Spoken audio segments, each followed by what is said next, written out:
All right, welcome back to the show. I'm here with Serena Norris. What's up, Serena? What's up, Jaron?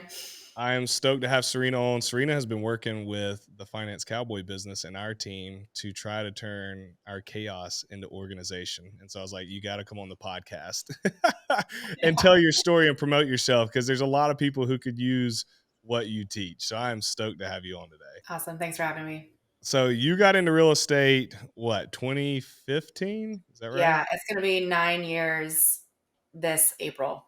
Wow. So give us the backstory. How'd it happen? How'd you fall into real Yeah. estate? Yeah. Well, there's a whole backstory why I ended up going into real estate.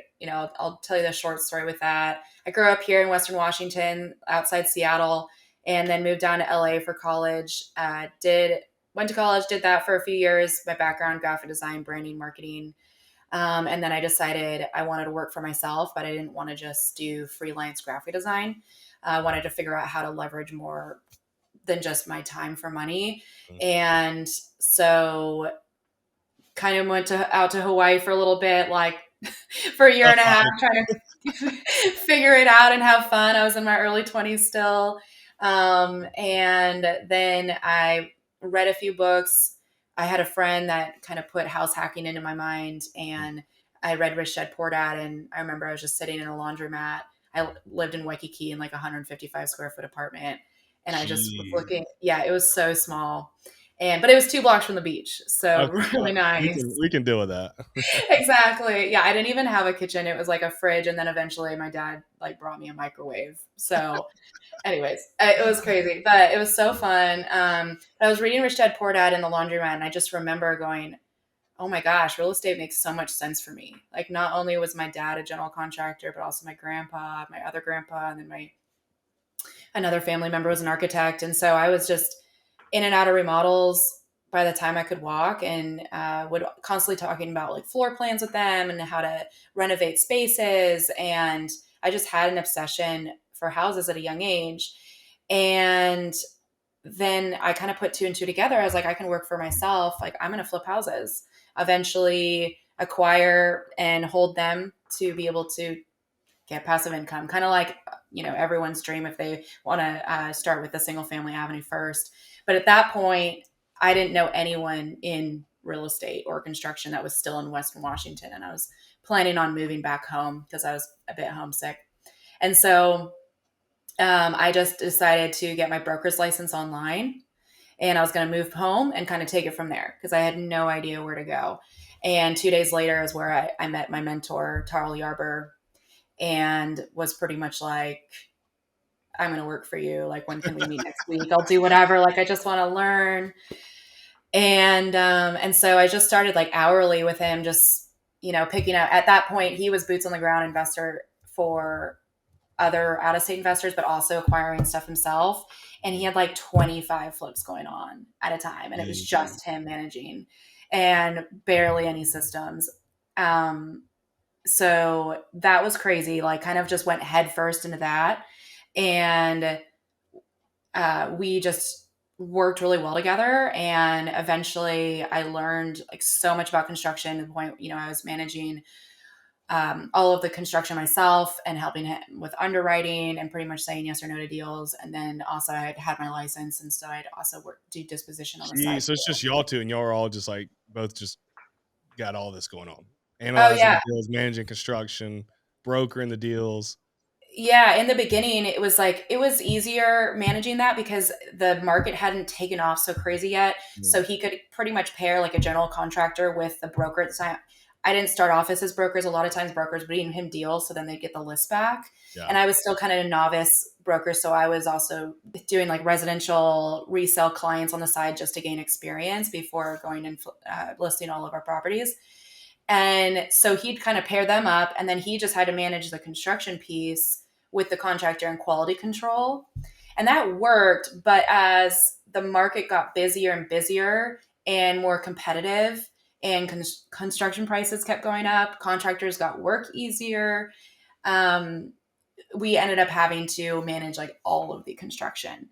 And we pretty much only hire GC for 30% of our scope of work. So we went from like bullet point Word document scope of works on like 1 or 2 pages to our scope of work template is on a spreadsheet of like anywhere between like 400 lines, line item stuff that we Jeez. end up turning in. So super detailed, because going back to like what we'll touch on is a lot of the systems that we created around everything. So I'm really big, Jared knows, on centralized information. And so in the planning and being like really detailed about what our plan was on the project, whether through scope of works, plans, finishes, details, everything like that, it caused, or it eliminated so many obstacles for us throughout the project, and a lot of like micromanagement and management. And so it ended up where we were able to like have a life outside real estate, but Yeah. also keep our quantity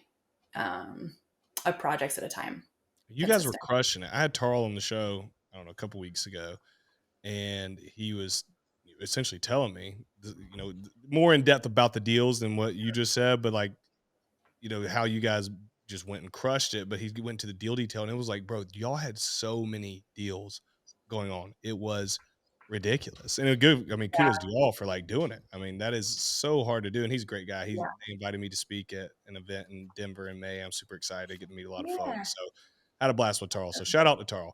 Yeah. But you guys absolutely crushed it. Do you think that, because you're just amazing at teaching people how to set up systems and Mm. how to make sure everybody's playing by the same rules, they know their roles, they know their accountability. Did that come natural to you, like just forever, or is that something that you kind of figured out while partnering with Tarl, and had so much going on, and you were just kind of at the point like, bro, we got to figure this out, and you just got good at it? Yeah, absolutely. It was a combination of both. I think I've always loved efficiency. And so if I see a lot of different people having a hand just to get from A to B, Mhm. then I immediately go, okay, how can we simplify this to eliminate like human error and all of the time it takes between all the hands of people. And so my mind immediately goes to efficiency. Is what system can we create? I will say that it also came from like learning about construction too, and then over time seeing how repetitive it was, and being like, okay, with this repetition, I can analyze that and then create tools for people to get information to them quicker and be like more proactive in the information that they need up front, instead of constantly being reactive. Like I can't tell you how many times in the beginning, once I was in charge of all of the finishes on the property, right? Like types of fixtures and paint colors and anything to do with design, that the contractors would call me 7 a.m. in the morning and they'd be like, we're painting the exterior today. What's the paint color? I don't have it. We're standing at the paint shop. And I'm Oh, like, trust oh me. my, like, I mean, there's probably It people makes my laughing, blood pressure right? rise just hearing that. Oh my You know, gosh. and like, I'm not even a morning person. So I'm like, what? I got to choose the exterior paint color right now. And like, that's not even my property. Like, I just work for this dude right now. Right. And so I Oh was like, my that's gosh. like a $5,000 oopsie. Right. So I,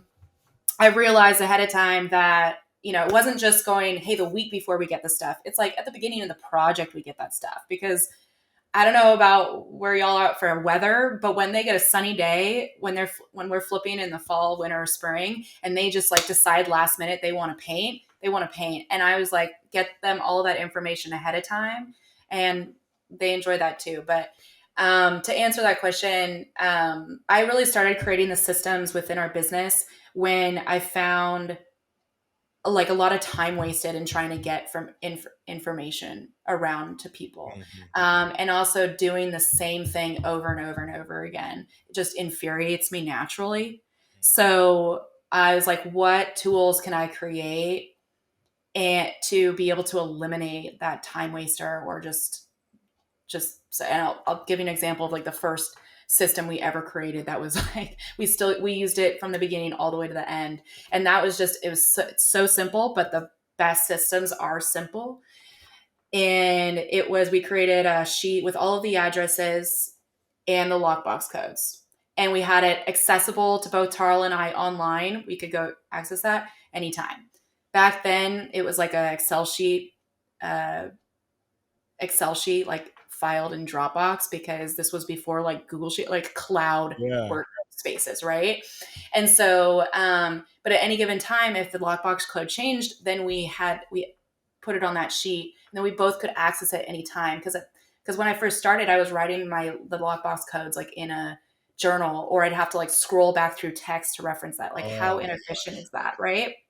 And so from that sheet that had the addresses and lockbox codes, then we added the entities. So that way we knew like who to bill to quickly. We didn't have to look up that information, or I didn't have to message him. Then we wrote who was driving it each week. Then we put notes, okay, what's to look for at the property every week. So that way on Mondays I could be like, hey, Heather, look at this, X, Y, and Z, need this, to reinforce of like checking that property, getting the information to me instead of going, oh, shoot, you visited that property. I needed you to do this. Right. So it's like it became this central communication piece that eliminated so much unnecessary communication. And so from there, seeing how well that simple tool worked, we just started creating, replicating tools like that worked to be like the centralized information for the team to go to then decentralize all of like the management. and you would just do that as you go. So like you come across something like, oh, this is repetitive. Let's get it logged. That way Yeah. everybody knows. Why do you Yeah. think so And many people don't do that? Myself included until recently. we like to suffer. I don't know, as humans, we just want to We feel no. good because we have a random task and it's like, oh, I needed that like hit of like, oh, I need to go find this lockbox code. Let me search for 20 minutes on my email.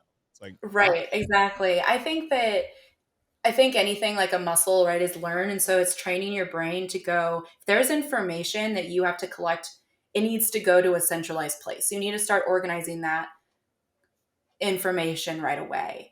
And I think a lot of people are like, I don't know how to organize. Well, the thing is, like, get the information together and then you can figure out how to organize. It's kind of like, if you're going to be organizing your house and you're moving into it and you have all these boxes of all of this stuff, but you don't even know what you're like, I don't know how to organize it. Well, what you start doing is you start categorizing the stuff. You start putting the kitchen stuff in the kitchen, the bedroom stuff in the bedroom, and then you break it down into pieces, and then it becomes much clearer how you want to organize it, and then what you need to organize it. Like, do you need bins then? Do you need silverware trays? Do you need that kind of stuff? And that's the same goes for all of this management of information, is categorizing it into what it applies to, what's the application, and then figuring out how the best way to communicate to people. And yeah, so my biggest thing that I tell investors right away is, when you make your first scope of work ever, start there to create your template. Now you have something to build off of. That is the beginning of your template. And then when you have your second scope of work, then you go, okay, from what I learned from the first project, can I structure this scope of work in a better way to be clear to communicate to whoever is going to read it? X. Okay, so maybe you move things around a little bit, you separate interior from exterior, or whatever makes sense. And then you just keep adding things on top of it. And what we discovered, for example, like something like that, is our scope of work template. The reasons why it's like 450 line items is because we decided we want everything we could ever possibly need on a property, or anything we've ever done on a property ever, to be on our template. So that way we just delete what we don't need, which is probably going to be about 50% of the line items, maybe more. But at least we're not trying to like think in our mind, oh, what could we need? Like, because a lot of times when you're walking that property, you don't think of like little stuff at the end of the property. I can't tell you how many times we miss the frickin' dryer venting until the end of the flip. And then we'd have to rip out drywall and vent it. And then I'm like, oh my gosh, like, why is dryer vent not going on my scope of work? Why? So it's not on the template. And so, yeah, so He, little tricks like that. Carl told me a story. I don't remember the gentleman's name, but he straight up called him out on the podcast, and he was laughing about it. Him and the guy or buddies, you would know whoever it was. It was like a 2-hour drive from wherever y'all were, Mhm. and he had missed one thing on the scope of work. I don't know if it had to do with the electrical panel or what, but he Yeah. like made the dude drive 2 hours back. But then I think he had already had somebody else look at it, so he knew. But he just wanted the dude to learn the lesson, not to Uh-huh. not to skip Yeah. anything. I was like, Yeah. savage. I've had bosses do that to me to teach a lesson, and Yeah. you don't ever do it again. That's Yeah, what's that up. was Nate, our Oh, man. acquisitions Yeah. guy. And so he literally wanted us to like analyze the property, but he forgot the like a picture of the electrical panel. So Yes, I Tara, saw like that. out of like a point, had him drive all the way back to the property just to get that picture and upload it. And but it could have ended up costing us thousands of dollars depending on what the project was, right? Just because you forgot that one thing. And so checklists will be your friends, and I don't care how many times that you've flipped a house or walked a property for acquisitions or whatever. We're human, we make mistakes. Checklists are your friends. As nail biting as it is to be like pull that out and do it over and over again, like one day you're going to thank yourself and be like, oh shit, I actually would have forgotten that. And that ended up taking money out of my pocket. It's So, amazing because we think we have everything down. I come from the sports world, and so it's like I think you did. I think we talked about mm, this. You may play sports when you were younger, and it's you kind of you're like you get to an age in college. I didn't really think this, but you're almost kind of like, why do I need a coach at this point? Like I know all the fundamentals. Like I've been doing this a long enough time, right. but they're there to, they almost have like this checklist and there's just little things on any given day that you'll just leave off. You know it, like you've done it, but for whatever reason, you're tired, you got other things going on, you'll leave it off. And the coach in the sports world is there to say, hey, you left this out today. And basically, you need to work through the ball, make sure we're following our throw, whatever the case may be. Same is true when you're building out scope of works and checklists for any business. Mhm. Is it's just there as a safety net. Like just don't. It keeps you from having to go back and do things and waste time that you wouldn't have to. And love Absolutely. that. It's And when you huge. start building your team too, then you actually have something for them to reference and be trained off of, not just to give you confidence that they're going to be checking 100% of the things, but over time you have this checklist and you keep forgetting things, add it to it. Again, you're adding information to these checklists. So now you have this like complete QC checklist or whatever acquisitions checklist, whatever you need, where then when someone comes, it's not all in your head and you're trying to figure out how to make a checklist then, which I guarantee you're only going to think of 80% of the things. Mm-hmm. And so as you're building your team, if you are ambitious, you want to scale, you want to grow a team, or you want to take yourself out of the business and just replace yourself with people to work on the ground, those checklists, those templates are so, so helpful to give you guys them confidence that they're going to do their job correctly, but also you confidence that you have a tool for them to reference. Yeah, that was, I mean, big when we were working with you. It's just like we have to be able to set this up to where people can come in and understand what needs to get done without them having to come to you every time. Like, Yeah. how do we build that out through documents, through systems, checklists? I mean, there's different things that go with it, but to be able to spell out exactly in this role for this particular function of this role, this is how we do it. Will things deviate sometimes and be exactly the same? Yeah, they're going to deviate sometimes. But if we have that strong framework and then there's an outlier, okay, well, that allows us to address that outlier and add it to the checklist for next time. But the more Mhm. you, and it builds out, what I've learned after working with you is like all this stuff builds out more over time. You said it's like when you do it the first time, you're going to have 70 to 80% done, and then it just continues to grow, which just then stabilizes the process, is what we've seen even more, because we're so early on in our business, and you helped us in our actual small business, not even the real estate business, just the Finance Cowboy business. And it's crazy just in the short amount of time that we've been building out since working with you, the stuff that we're continually adding. Like, oh, we thought we had everything, but you forget something, and then it just gets better and better and better for the team, and the team loves it. As your team grows, geez, my team wanted to knock me out, because we just had nothing in place, and it's hard to, and I'm kind of being funny, but it's like, for real, eventually they'll get tired of it, like it's going to get old, and so you'll lose people. And so if you plan on scaling and managing other people, then you better have some good processes in place, because you can't operate on chaos. It's just not going to happen. Yeah. Got to I have these found that systems. the more that we built out these systems too, our contractors, and this applies like if you don't flip houses and but you have a team, all of this applies, right? My contractors were essentially on my team, even though they were external people. They appreciated our system so much that they didn't want to work with any residential clients. They didn't want to work with anyone else or other investors because those other investors were super disorganized Yeah. and they wouldn't get them that information or they wouldn't communicate with them quickly or they didn't have they didn't know or something, right? And so the fact that we had these systems in place, this information that go, hey, here's our plan, here's our scope of work, here's our finish packet, it's not going to change, and here's our floor plans, everything, man, that just empowered them to be able to go. And then they could manage their guys. They didn't have to constantly wait on me for answers. They weren't bothering me, which was great. And then we just had our quality control then system. And of course, things come up all the time, one up, and you have to adjust and be resilient. But because they knew essentially like the vision of what we were trying to do, like in entirety, then they could also look out for us too and go, hey, like, did you think about this? Like, you don't have this in here. And they started realizing that there'd be things that I missed even originally. Yeah. And so they felt empowered then to bring it up to me instead of just me directing them, and they go, okay, we're going to do A, B, D, and E, and then C was forgotten. And then I go, oh my God, like, end of the project. Oh God, we're like, what are we going to do? And then, time, money, that all, Yeah, that all all adds happens. up.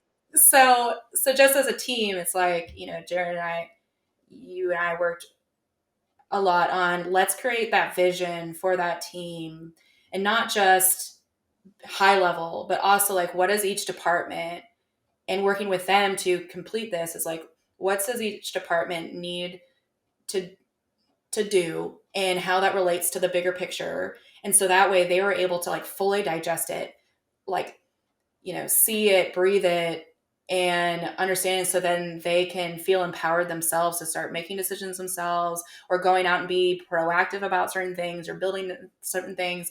And you just see that momentum start picking up. It's fun.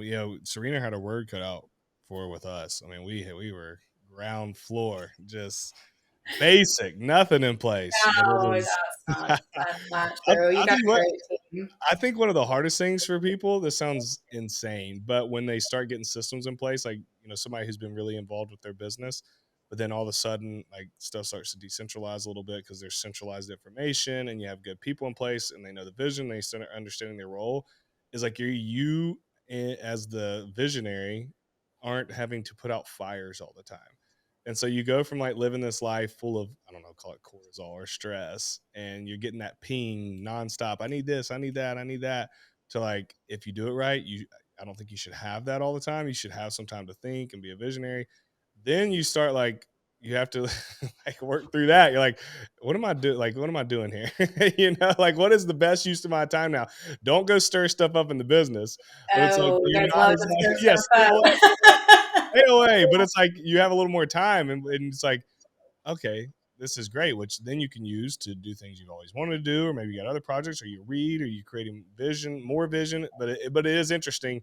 We're not there yet on ours, but I can see it down the pipeline where we're headed that way, to where it's like, I'm not going to be needed for every little decision, which means I'm going to have a little more free time than I've had for the first 2 years of this business. And so being Right. able to And steward that well is key too. it's really interesting, like for all the visionaries listening up there too, is I feel like I kind of had an epiphany there as I'm realizing like the visionary wants to start something, and then he ends up getting a team together, and then there's a bunch of people working under him or her. Like typically they're sitting then in that visionary and then integrator role, and everyone else is underneath them, and eventually they'll identify someone that is capable enough to move into that integrator role, that they trust and understands their vision enough. But there is that time where all of a sudden things start functioning without you. And then you're like, oh, I want to go stir trouble. Or like, what's going on? Like, how can I be more useful? And it's like, it's, you set up all those systems in place and that integrator to take you out of the day to day and into your like higher and best use. But then you still feel detached from it. And so I think the reason why that could happen is because you also need some sort of structure for your vision to be able to know what you should be doing and with your time and highest and best use to then expand on it. Instead of like, here you are, right? Instead of going back down into the business, it's like, okay, how do you expand up here in more of the vision, more of the long-term strategic thinking? And with that, then you need some sort of structure of going, okay, am I looking towards my midterm vision now, or my long-term vision now, or is there some workshop I could go to then expand that and brainstorm with people or whatever. And so being really self-aware, when you come to that point where you feel like you want to dive back in and change things up, it's like, do I really want to do that, or am I just don't know how to apply my creative self right now Yeah. That's above that line? And I think that's key because I've watched guys destroy great businesses that they've built because that happened to them and they couldn't stay out of it. And so there was a time where they had to be in it. There's a time where you all have to be in your business, unless you're just Hmm. multi-millionaire. You can hire a ton of people from the get-go and you've already got all this figured out. But for the normal average Joe, like you're gonna have to spend time in it. But once you graduate from that, you're right. You got to be very, very careful because I think it can be detrimental, like to future growth, but you also could be so detrimental that you actually destroy what you've created, all because Yeah. you can't get out of your way. So Giving it's that control up is really hard. And, I'm a recovering control freak, 100%. I hi, used my to name's back. Serena. Yeah. My name's Serena, recovering control freak. And Charles would call me out on it a lot because in the first several years that we were starting to work together, I mean, this didn't come around until probably like 3-4 years ago. And so I used to think, like I can do it better, right? Right. Or I don't want to give this up to someone because I know that the quality is only going to be 80-90% of the job that I could do because I'm more detail oriented and whatever like self justification, I Yeah. had. But I will say, I don't know, like a lot of stuff, personal growth and all that kind of stuff changed. But what gave me the confidence to hand over a lot of my position and then just managing someone so that way I can figure focus on the bigger picture systemization, more of the operations, and spread myself between different departments like acquisitions and start building more tools and making sure that I was managing effectively. I had to piece away a lot of my role of like coordination and communication with contractors and actually like executing a lot of the scope of work, and getting the property from A to Z. And that's giving up a lot of control, right? And a Yes. lot of decision making. But what helped me do that, what gave me confidence and able to do that, was building these systems, building these checklists, building these templates, building this framework for my teammates to work within, and then also letting them know that the the parameters, right? The boundaries. Like if you come to a point where this is over this budget, or if this if the answer isn't in our centralized information, then call me. But this is where you look. And it gave me confidence that it could be executed effectively. And just accepting that mistakes are going to happen, Mhm. and those are learning opportunities. They're not the end of the world. It's so hard though. You Oh, it's just so hard adjust, because you're like, bro, I could have kept that from happening, but you right? have to let it happen. But You have geez, it's hard. to. It's so Yeah. hard. No, that And is really good. with it, even though it's painful for them, I was like, man, that really sucks. But like falling on the sword, like the extreme ownership, that Mm. accountability, everything was my fault. If my assistant or my coordinator, she was kind of both. If she messed up, it's my fault, right? Like I could have communicated that better. I could have trained her better. I could have had better information for her, and so there are times where like, you know what? Let's just get back up in the saddle, and do it better next time. And she just loved that, right? She loved that leadership and going, it's okay to make mistakes, but like she felt more empowered and more confident than ever, even though something bad happened.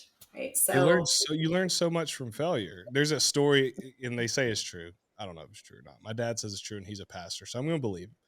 But there's like a story of this guy who worked for a company and lost a deal or made some mistake that cost them millions of dollars. So he's packing up his office. He feels terrible. Boss calls him in. He walks in, hanging his head. He's like, I know, I'm out. I've already started packing up. He's like, what? He's like, you're not out. He's like, you just caused the most expensive mistake of all time. And I imagine you probably learned your lesson, didn't you? He said, oh, yeah. He's like, all right, well, don't go do it again. And it's like, bro, Right. you learn so much from those failures. And that's the only way your business is going to grow, because your people, like you said, they feel empowered because it's like, okay, they're down in the dumps, feel bad, but that's where the leaders come in. It's like, no, pick your head up. Now, don't do that again. Let's do this instead. And then Yeah. that's where growth happens, which is very hard. At least from, if you're used to being in control, or, you're the visionary and the integrator kind of at the same time, Mhm. it's hard, but it's so worth it. So worth it. Yeah, and if anything, those little mistakes, well, that's like millions of Yeah. dollars. Ours are probably thousands of dollars, but or hundreds, hopefully, um, or just time lost. But that was almost like insurance then that things were just going to get better, Yeah. because if that same person stays within the organization, they're more likely not going to keep making those mistakes, especially if they're rock stars. If they keep making the mistakes, that's a different story. Gotta The go. same mistakes, right? But then I go, okay, she's learning. Great. We're over that milestone. Already come with the expectation that your team are going to make mistakes. They're going to have little failures. They're going to have learning opportunities.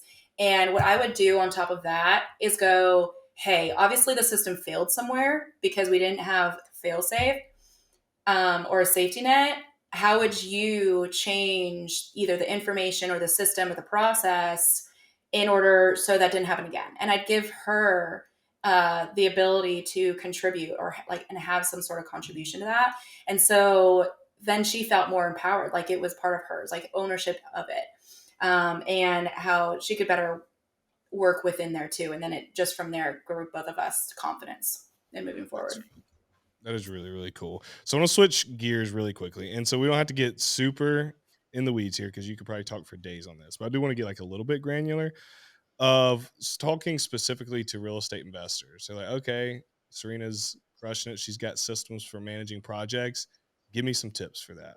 So if you're talking to these investors out here, like, okay, how do I go about these systems and managing, however far or early on in the transaction you want to start at, Serena, whether it's like acquisition, or if you just want to talk through project management and deposition, whatever. But what are some key things that people need to implement to make sure that their business is running smooth on the real estate side? Yeah, I'd say start documenting, right? So from, if you haven't bought a property yet and you're still in that acquisitions phase, then you are analyzing deals, right?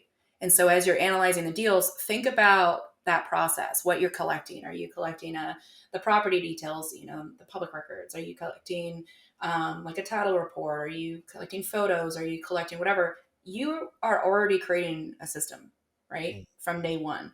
Wow. And so from then just be like, okay, now you bought your first property. Okay, what were all of the things that I needed to do to get to where I am now, and start documenting. And so not only are you like, what what information do you need to collect to the property in order to make a decision, but also what was the process of actually closing, right? Depositing their earnest money. Da, da, da. As you're learning, document, because then that creates either the checklist for someone else to come in and be your acquisitions person long term, or your checklist for you, but then also can start seeing how to organize that information better to make a decision better.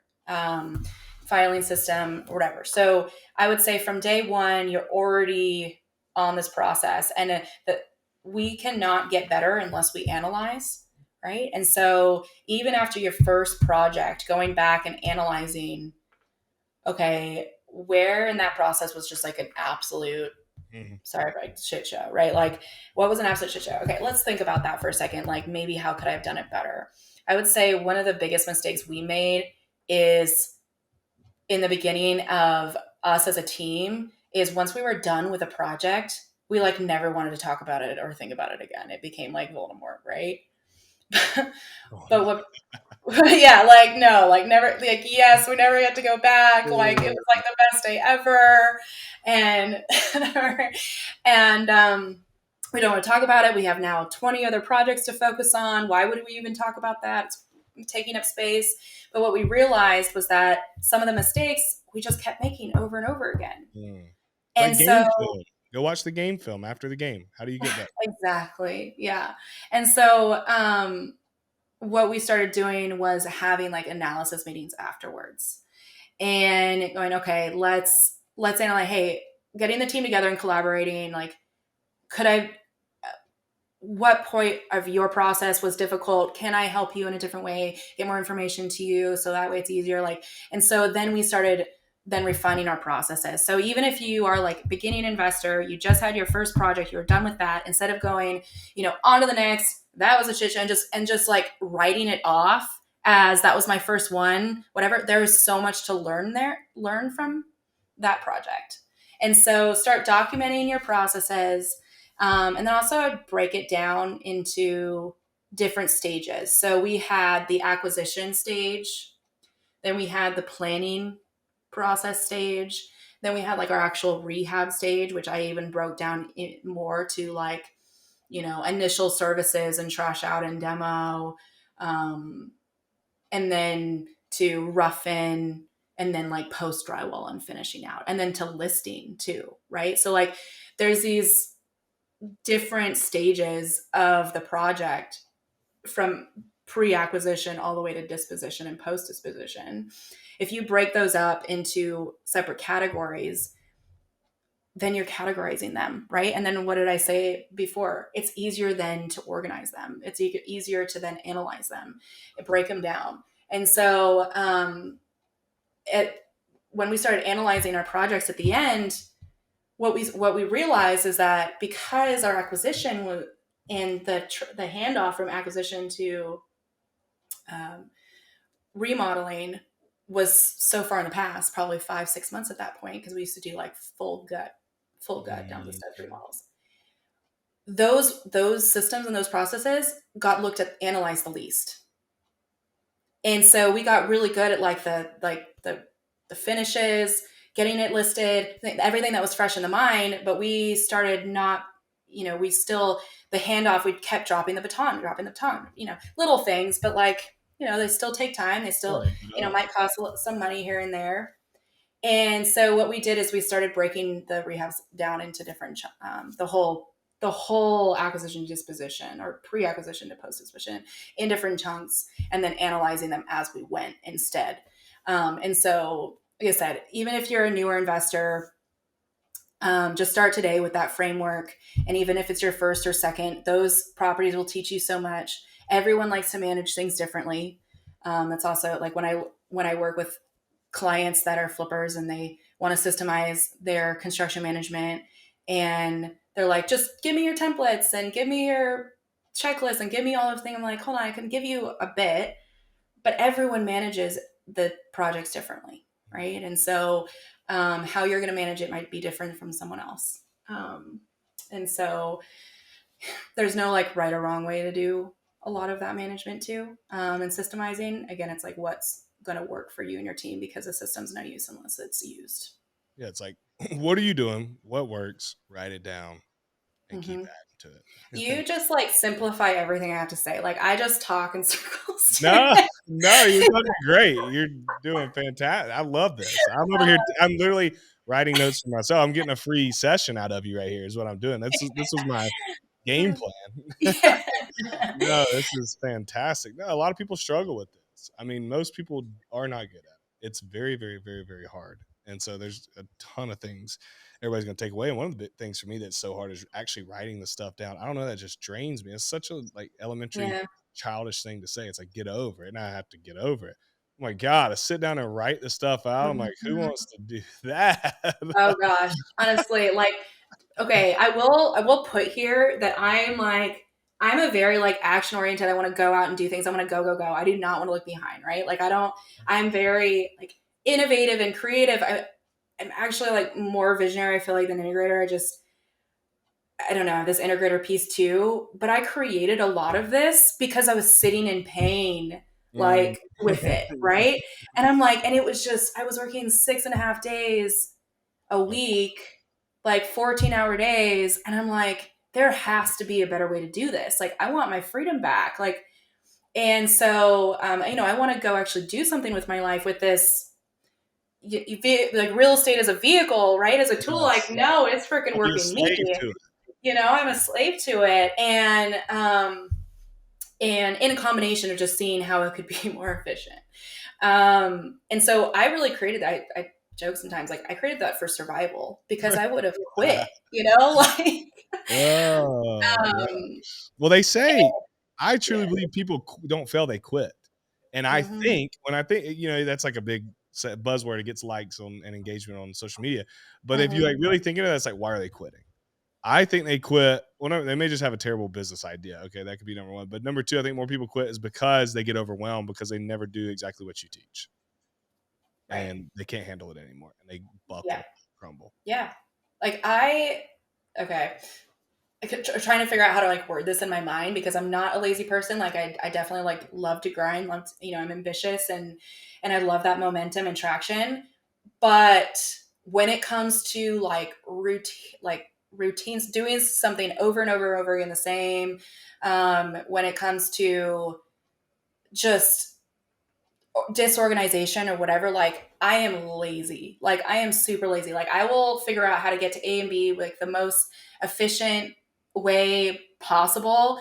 But there, when you are working in real estate, there's like a lot of details. You can't just like go like flying by the seat of your pants, right? You still Yeah, need to be conscious of all of those things. And so I just chose, okay, what systems can I create so I can actually grind in the areas that is going to give me like the most momentum and traction, right?